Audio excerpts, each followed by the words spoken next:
Let's talk about forbidden angles. This is primarily a king tutting concept, and the reason they're called forbidden angles is because back in the day, when the homies and I were still learning about tutting, we'd experiment with doing obscure angles that took a lot of effort to get into. We'd often make side comments whenever one of us tried to execute a ridiculous angle, and we'd say things like, "Yo, that angle is forbidden," as if you'd witnessed something that not many people have seen.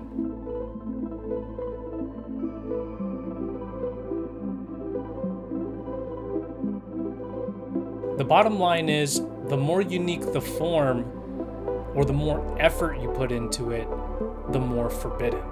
What I love about them is that they usually spark a reaction with the viewer. A great payoff for a little hard work.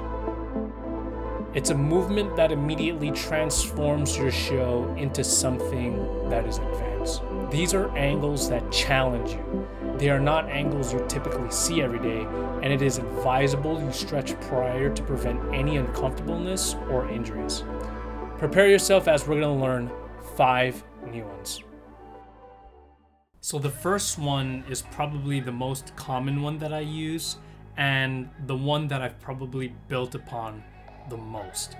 And basically what you need to do is you need to get into this angle here, make sure that your lines are straight, and make sure that you're upright with your body. And what you're gonna do is you're actually gonna lean the top of your hand into the left side of your chest, or you could do that on the right side. But basically what you wanna do is you kinda wanna land that on top of your chest and push your elbows forward so you get this angle. Some of you may be tilting your head or slightly crouching your body. Try to hold yourself upright so you have this nice clean angle, so then that your body is aligning with the grid. And if you cannot get to this angle, please do not hurt yourself. Try leaning into the stretch slowly and you'll progressively hopefully get it. And what I love about this angle, and what I'll typically do with this angle, is that I will extend my arm straight horizontal and I'll isolate my elbow in to land within my wrist.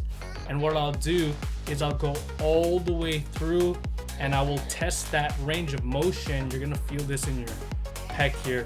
You're gonna go all the way and then I'll isolate forward and have my arm aligned up here, and then I'll either do 2 things. I'll come into this angle into a 90-degree just like this. I'll come up, or I'll extend my hand all the way up like that and just do a straight 180. So you have options, and that's what I love about this angle, is you can come up here, rotate, then trace down. And it feels really good having this point of contact. Or what I like to do from here is I like to come up, hinge at my head. I'm like having a point of contact on my head, turn, and then I'll go behind. Or I'll go all the way past my head, land, then come on top. This next tut, similarly to the first one, takes a little bit more effort in doing. Instead of bending your wrist downwards, we're gonna bend our wrist up.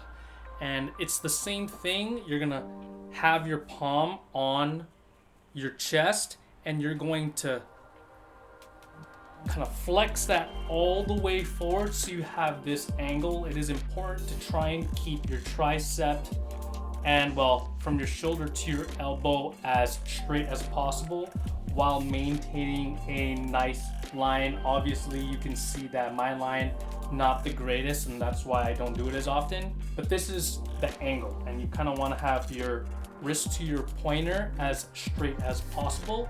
This is a pretty common forbidden angle that you'll see a lot of glovers pull out during gloving competitions.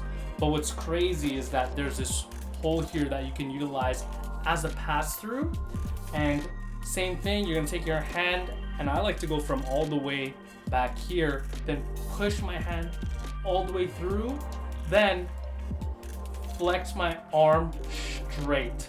So you're trying to align that arm with your tricep here. And from here, you can kind of play around with it. You can do a right angle there. You can come up. But I found that this movement gets a lot of wow reactions, even though I don't do it that often. But it's in, out, and from here you have the freedom to do whatever you want. You can even do this angle, come back, then in. You can also play around with the outer angles after, but whoever has this angle, just realize that it's a super OP angle, and I would utilize the straightness of the angle if you have it to your advantage. So this next one might be the hardest in terms of flexibility. So what you're gonna do is you're gonna come into this position with your palm facing up, and you're gonna have your elbow on your other hand be placed on your inner elbow right here, and you're gonna come straight forward towards the audience like this in a Z-axis.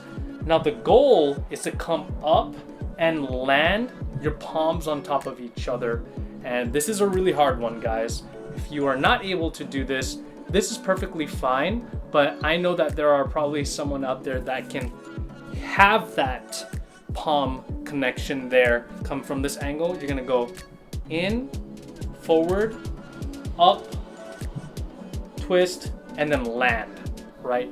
But if you are stuck in this position, it is perfectly fine.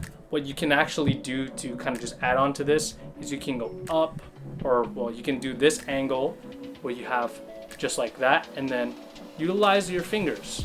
And then we're gonna utilize primaries, then secondaries, primaries, then secondaries. For our next one, I like to lead the angle with a flail.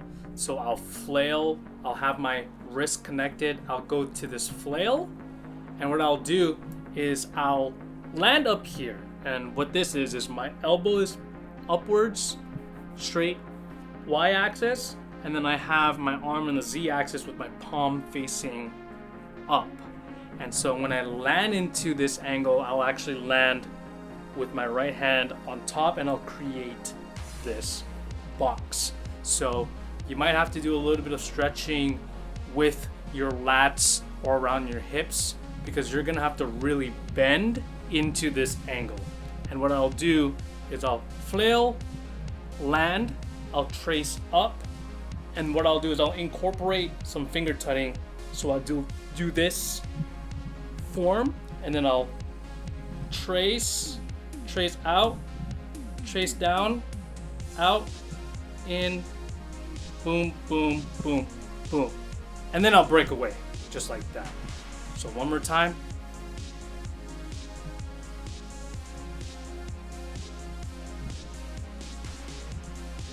Boom. And for this last one, we're gonna need a little bit of height here, and I'll do this right angle with my left hand, and I'll start at this Z-axis here, and I'm just gonna have my hand placed on my arm just like that. I'm actually gonna start from the bottom. So while I'm coming up, what I'll do is I'll actually implement a wrist rotation, because I'll have my palms facing in, but I'm gonna rotate so my palms are facing out to get that angle here. So step by step, up, wrist rotate, and I'm gonna actually follow through all the way up so my pointers are touching my palm. So start from the bottom, rotate all the way up, do that wrist rotation, and land up here. You're gonna feel it in your back. So one more time, boom, wrist rotate up, and from here, I'll actually kind of rotate down or use that as an isolation point. So let's go through the full motion. Boom, boom, rotate, trace, isolate down. And I'll do something like that. Maybe get into like more tracing, but pretty much that is the forbidden angle. What makes forbidden angles so special is that they are wow factor moves, and I highly recommend doing them sparingly. It can be very addicting spamming your craziest angles over and over, but it loses its magic once you've shown your hand multiple times. Remember, there is only one climax to the story. So, I heard you were thinking about joining the academy.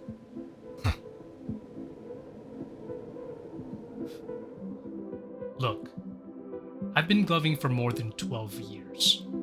Throughout those years, I've always wondered, could I ever support myself doing this? Turns out, I might stand a chance, but only with the help from you guys. So, you want to speedrun this shit? All the knowledge will be right at your fingertips. See you there.